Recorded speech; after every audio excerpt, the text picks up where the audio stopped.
श्री उदय भगवान की जय। श्रीमद् भगवद गीता के 4th अध्याय में श्री भगवान सभी प्रकार के यज्ञों का वर्णन करते हुए कहते हैं कि हमें शुभ कर्म, समाधि, विचार, सत्संग जैसे भी हो अपने मुक्ति का साधन बनाना है, जिससे हमारा जन्म मरण, रोग शोक भय सब मिट जाए, उसका अज्ञान समूल नष्ट हो, आत्म स्वरूप में स्थिति रहे। हमारे सब कर्म करते हुए हमको अपनी स्थिति का ज्ञान बना रहे। तो प्राणायाम, देव यज्ञ, स्वाध्याय यज्ञ, जितने भी यज्ञ बताए हैं, मोक्ष किसी से भी मिल सकता है। किसी भी एक राह पे हम लग जाएंगे तो मोक्ष मिल सकता है। फिर ज्ञान यज्ञ या ब्रह्म यज्ञ तो मोक्ष रूपी ही है, लेकिन सबसे महान, सबसे बड़ा विवेकी यज्ञ है ज्ञान यज्ञ। अतः विचार से, निष्काम व निस्वार्थ भाव से कर्म हो तो यही मोक्ष है।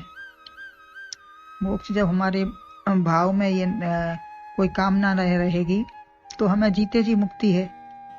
और यज्ञों का महत्व है, कैसे यज्ञ प्राप्त हो। समानता संसार में नहीं, सभी परमात्मा में ही है। यह सभी यज्ञों स्वार्थ से भाव से कर्म हो तो यही मोक्ष है। स्वार्थ भाव से कर्म न हो, निष्काम हो और निस्वार्थ हो, यही मोक्ष है। यही यज्ञों का महत्व है। आगे कैसे यज्ञ प्राप्त हो। समानता तो संसार में है नहीं, समानता सब परमात्मा से ही मिलेगी, जो सर्वत्र समान रूप है। परमात्मा ही समान है, सब में है, सब में एक जैसा है और सबके लिए है। वो कौन किस स्थान पर किस स्तर का है, कौन सा यज्ञ कैसा है, इसका फल कैसा है, इसका वर्णन भगवान करते हुए आगे कहते हैं 33वें श्लोक में, श्रेयान् द्रव्यमयाद् यज्ञात् ज्ञान यज्ञः परम तप सर्वं कर्माखिलम पार्थ ज्ञाने परिसमाप्यते। धन यज्ञ से समझो सदा ही ज्ञान यज्ञ प्रधान है, सब कर्म का नित्य ज्ञान में ही पार्थ पर्यवसान है।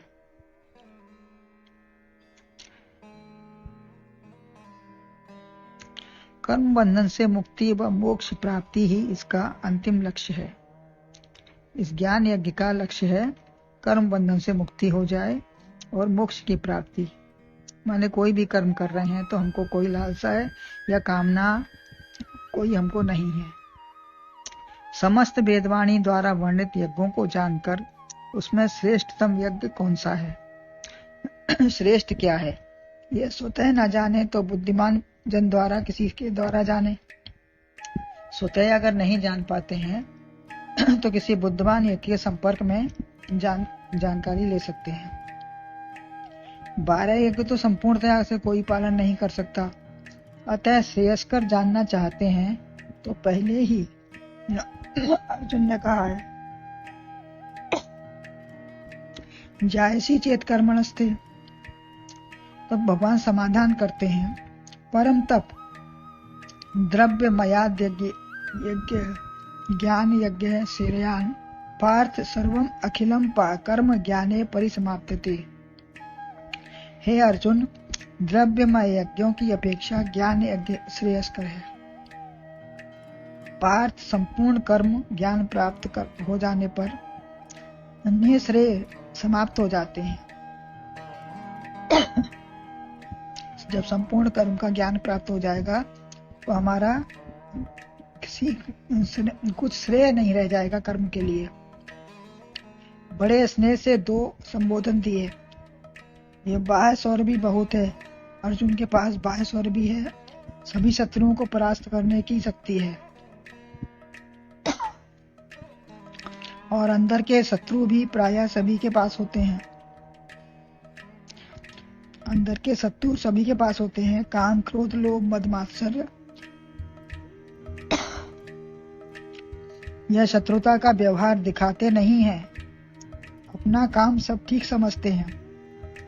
जब इस तरीके का व्यवहार होता है काम क्रोध में, लोभ मद मात्सर्य के लिए के द्वारा व्यवहार होता है तो वो स्वयं समझ में नहीं आता, वो दिखाता नहीं है कि हम ऐसा कर रहे हैं, अपना काम सब ठीक ही समझते हैं। कामना, क्रोध, लोभ, मोह आने पर शत्रु का आक्रमण नहीं समझते, वरन सब अपने को सही ही जानते हैं। हम ऐसा नहीं करेंगे तो कौन करेगा? हैं तो हमारे ही परिवारी जन। वो लगता है कि जो हम कर रहे हैं बिल्कुल ठीक है। विचार से ही विजय पाना चाहेंगे। हमको जब उसमें विचार करेंगे तभी हम विचार से विजय पा सकते हैं। सच्चिदानंद स्वरूप स्मरण करके आरोपित शत्रुओं को भगाकर विजय प्राप्त करें। जब अपने स्वरूप को स्मरण करें कि हमारा स्वरूप है क्या, को हम कस्तम को तो आ जाता है, कामे जननी को में तात है। तो ये जब सच्चिदानंद स्वरूप को याद करेंगे तभी हम उसको भगा सकते हैं, विजय प्राप्त कर सकते हैं। ये सगे नहीं है, शोक मोह पर विजय प्राप्त करो। अर्जुन ही नहीं, हमको सभी को इसमें विजय प्राप्त करनी है। ये खाली अर्जुन के लिए गीता नहीं है। सत्य की ही विजय होती है। आज भी राम भक्तों की विजय हुई। सत्य निष्ठा की ही विजय होती है। जिसकी सत्य निष्ठा है, सत्य में निष्ठा है, उसी की ही विजय है, जिसको व्यक्तिगत स्वार्थ नहीं है। अतः अर्जुन जन से संपादित होने वाले यज्ञ, धन से संपादित होने वाले यज्ञ, देव यज्ञ, तप, दान यज्ञ सब धन के सदुपयोग के लिए ठीक है। इसमें धन का सदुपयोग होगा ये तो ठीक है, लेकिन इनसे अहंकार, फलासक्ति, स्वर्ग की कामना, बदले की इच्छा, लोक की कामना ये भी आ सकता है। मैंने ये दिया है, मुझे भी ये मिलना चाहिए या मिलेगा। अतः ये श्रेयस्कर नहीं है। तुलना में ज्ञान यज्ञ ही सर्वश्रेष्ठ है। इससे नम्रता, श्रद्धा, भक्ति, विवेक, विचार तप आएगा, जिससे साधन संपन्न होकर उसका जीवन स्वर्ण की भांति चमकेगा, दीप्यमान होगा। ज्ञान का प्रकाश, भक्ति की चंद्रिका दोनों ही उत्पन्न होंगे तो तारे स्वयं ही विलीन हो जाएंगे।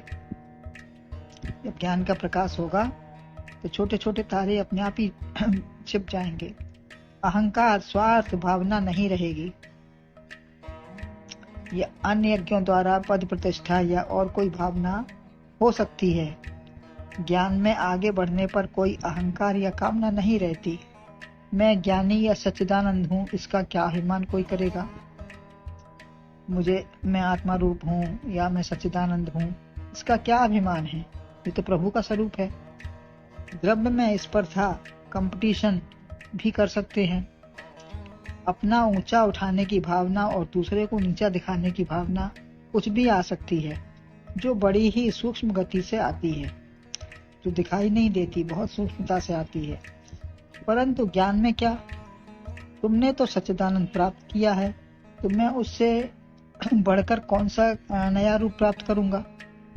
उसमें तो कोई स्पर्धा नहीं है, कोई कंपटीशन नहीं है कि तुम सच्चिदानंद हो तो मैं उससे बढ़कर हो जाऊंगा या उससे और कुछ ज्यादा मुझे मिल जाएगा, ऐसा कुछ नहीं है।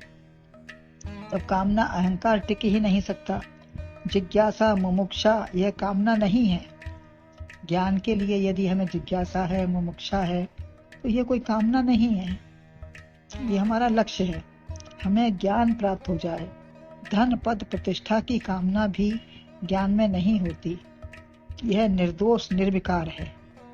ज्ञान प्राप्ति निर्दोष है, निर्विकार है। और यज्ञ अनेक जन्मों के देने वाले भी हो सकते हैं, और अन्य यज्ञ जितने हैं वो हमें पुनरपि जननम पुनरपि मरणम वो भी मिल सकता है। इसमें सच्चिदानंद स्वरूप, ज्ञान में तो सच्चिदानंद स्वरूप जानने पर जन्म, मृत्यु, रोग, विकार, कठिनाइयां सब नष्ट हो जाते हैं, और इसका फल भी तत्काल है। सत्संग फल पेखिए तत्काला। ज्ञानांजन सलाकिया। अज्ञान निवृत्त हुआ, आवरण भंग हुआ तो अपना स्वरूप झलक गया।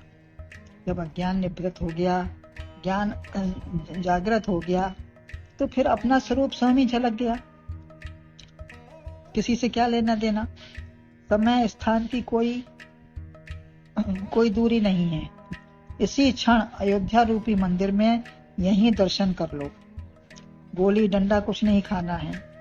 आवरण स्वयं ही फाड़ दिया तो पट खुल गए, तो अंतर दर्शन हो गए, बिना किसी बिना किसी कष्ट या व्यवधान के। अतः द्रव्य यज्ञ से भी ज्ञान यज्ञ ही श्रेष्ठ है। और फिर सारे यज्ञ छूट गए तो पतन तो नहीं होगा। अर्जुन का ये प्रश्न भी है कि अगर साथ और अन्य यज्ञ हम छोड़ देंगे तो हमारा पतन तो नहीं होगा। प्रथा तोड़ दें तो अनिष्ट न हो जाए। यदि पुरानी प्रथा चल आ रही है कि सारे यज्ञ और भी करने हैं हमको, तो ये तोड़ने से कहीं अनिष्ट तो नहीं होगा, यह आशंका रहती है। तो निश्चय हो जाने वाला, निश्चय हो जो होने वाला है वही होगा, जो होना है वही होगा। जब सभी प्रथा पूरी होती हैं फिर भी कुछ ना कुछ हो ही जाता है। चाहे जितना हम पूरा अपने हिसाब से कर लें, लेकिन फिर भी कुछ ना कुछ इष्ट अनिष्ट बनता ही रहता है। अज्ञान दशा में ही अनिष्ट है, ज्ञान दशा में कुछ नहीं। यह शुद्ध मार्ग है, स्थान है। पा लिया है अर्थ जिसने, पार्थ का अर्थ है कि जिसने पा लिया है अपना अर्थ, परमेश्वर ही जिसका लक्ष्य है। तो परमेश्वर उनके दिन रात के साथी हैं, हर समय के उनको देखने साथ करते हैं। परमेश्वर ही जिनका लक्ष्य है। अपार्थ जिस इसे न प्राप्त करेंगे, जो अपार्थ नहीं है, अपार्थ हैं, वो इसको कहाँ प्राप्त करेंगे। शत्रु भाव रहेगा तो पार्थ नहीं बनेंगे। इसी से हमारा शत्रु भाव है, दुर्भाव है, तो हम पार्थ कैसे बन पाएंगे। अन्यथा अनेक मनोरथों की सिद्धि ही लक्ष्य बना रहेगा। सर्व अखिलम जितने कर्म हैं, तप ज्ञान यज्ञ मनसा वाचा कर्मणा, सब भेद देखते हुए खिल शेष तथा अखिल संपूर्ण भाव से, शेष जो बचा या अखिल संपूर्णता से, तप या कोई भी कर्म संपूर्णता से हो नहीं सकता। कोई भी कर्म हम करते हैं संसार में तो हम उसको पूर्णता से नहीं निभा सकते। इतनी हमारी सामर्थ्य या शक्ति नहीं है कि हम उसको जितना होना चाहिए संपूर्णता से कर ले। अपने बस भर करते हैं, करेंगे, लेकिन उसको संपूर्ण कहते हैं कि हमने पूरा संपूर्ण कर लिया, ऐसा मुश्किल असंभव ही है। अतः सारे कर्म आप चाहे जितना संपूर्णता से करो, वह सभी ज्ञान के अंतर्गत समाप्त हो जाते हैं। लेकिन ज्ञान प्राप्त होने पर फिर हमारा कोई कर्तव्य बुद्धि शेष नहीं रह जाती। हमको जितना हो जाए उतना ठीक है। ज्ञान में सब पूर्ण है, वहाँ किसी की कोई आवश्यकता नहीं रह जाती है। जैसे हाथी के पांव में सब समा जाते हैं, ज्ञान में ही सबकी समाप्ति है। सभी कर्मों की अंतिम लक्ष्य ज्ञान प्राप्ति है। जितने भी कर्म करते हैं उनका अंतिम लक्ष्य है ज्ञान। सोहमस्मीति वृत्ति खंडा। जब सब कर्म ज्ञान में ही समा गए, जैसे नदियों की तरह समुद्र में समा गए, जैसे नदियां समुद्र में समा जाती हैं, ऐसे ही सारे कर्म ज्ञान में परिपूर्ण समाप्ति हो जाती है। ज्ञानी होने पर सब उसमें समा गए। कुछ कर्म हुए न हुए कोई परवाह नहीं, कर लिए तो ठीक है, नहीं कर लिए तो बराबर है। परि माने चारों ओर से अच्छी प्रकार से हमें प्राप्त हो जाते हैं। ज्ञान प्राप्त होकर शेष रहा क्या। जब ज्ञान ही प्राप्त हो गया तो शेष हमारे लिए कोई शेष कर्तव्य नहीं बचा।